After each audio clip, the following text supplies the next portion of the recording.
Hello বন্ধুরা, নতুন একটা ভিডিওতে তোমাদের সকলকে স্বাগত জানাই। আর তাড়াতাড়ি এবারে উঠে পড়ি, বিপত্তারিণী পুজো দিতে যাবো। মায়ের মনা ওইদিকে স্কুল চলে গেছে। আমি এদিকে বিছনাটা ভালো করে বাগিয়ে নিচ্ছি, তারপর স্নানে চলে যাব। শাশুড়ি মা দেখছি আমার জন্য বিপত্তারিণী সুতো পুজো করে নিয়ে এসছে। বাবারই আমার কি ভাগ্য। আর এদিকে 5 মাসের বেলায় তখন বলল নিজে পুজো করে নিয়ে এসে মাদুলিটা পরে নে।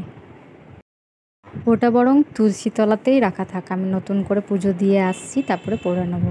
আমি তো শয়তানের মতন কাজ করব না। শিব বাবার ভক্ত, মানে শিব বাবার শিষ্য আমি।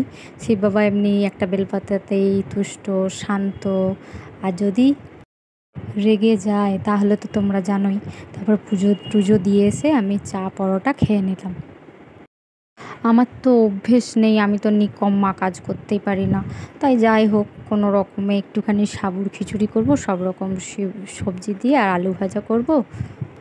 আর বিকালে করে দেবো লুচি আলুর দম। আর ও বলেছে আজ ডাক্তারখানার ডেট আছে, নিয়ে যাবে, তাই বিকালেও যাব। যে আসছে তারও দুর্ভাগ্য, ওই আসছে না আসছে, এই ঘরে জন্ম নেওয়া বাবারে। তো ও গৌতমেরও মাথা খারাপ, ও বলে কার পারমিশনে নিয়েছো মা, তুমি করো না। এই কথাগুলো শুনলে হাসিও পায়। আমার শাশুমাও ভয় পেয়ে গেছিলো, বললে উঠলো যে আমার ভরসায় ছেলেটা নিচ্ছিস। আর সত্যি তোর ভরসায় কেন নিতে যাব। আমি এইটুকুই বলবো যে আমার নার্সিংহোমে ভর্তি থাকাকালীন যেন একদম না যায় আমার শাশুড়ি মা, নাহলে আমার ব্লাড প্রেশারটা হাই হয়ে যাবে। আবার অভিশাপ দিচ্ছে আমার শাশুড়ি মা, বলছে যে কী যে তোর কষ্ট হবে, মুখে পোকা হবে। তো আমি জিজ্ঞেস করবো মুখে পোকা হলে লাল হিটু লাগাবো না লাইজল। তো আমি জানি এইটুকুই যে অপরের ক্ষতি চাইলে নিজের ক্ষতিই হয়। আমি প্রতিজ্ঞা করেছি যে আমি ভাববো আমার কেউ নেই, ওর ঠাম্মিও নেই। তো ভগবান সবার খেয়াল রাখতে পারছে, আমার ছেলেটার খেয়াল রাখতে পারবে না। আর যা হবে হবে।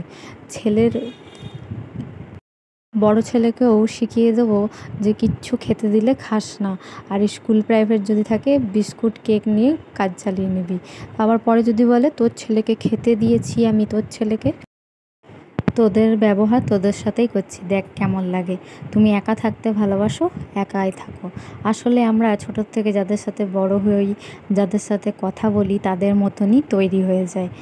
আর আমি নার্সিংহোমে থাকাকালীন যে 4-5 দিন হয়তো গৌতম গেল, সেই সময় যদি এবার দোকানে বসে মানে দাম তো জানে না, 14 বার ফোন করবে। তখন যদি খেতে না পেলো বা মিথ্যা করেই বলল যে আমি খেতে পাইনি এরকম টাইমে, তখন আবার যদি শোনায়, ওটাও একটা ভয়। আর ও তো ডক্টর দেখিয়ে দায়িত্ব খালাস। আর বড় ছেলেকে স্কুল দিয়ে আসে, সব রকম স্কুল প্রাইভেটের টাকা দেয়, ব্যাস দায়িত্ব খালাস। ভালোবাসা কি ওর রক্তে থোড়ি আছে, ও থোড়ি জানবে।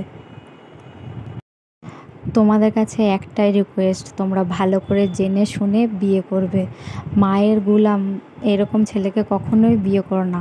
তারা কিন্তু ছেলে বউয়ের প্রতি টান থাকে না। ওই প্রথমই ভালো লাগবে, তারপর চুষে ফেলে দেবে, মারবে।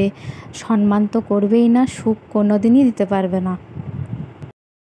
আর একে ডিভোর্স দেবো কখনোই না, তাহলেই তো মুক্তি পেয়ে যাবে। আমার 14টা বছর নষ্ট হয়ে গেল। ও ও তো তাড়াবার জন্য ব্যস্তই। আর ওর মা এদিকে বলে আমাকে তাড়াবার জন্য ব্যস্ত, আর আমি এদিকে বলি ওর মাকে এটা আপনারও সংসার। আর তাছাড়া 2 দিনের বেশি কেই বা রাখবে। এদিকে নানান রকম ব্লেমও দিয়েছে আমার বরকে, তুই খেয়েছিস, এসব কী কথা।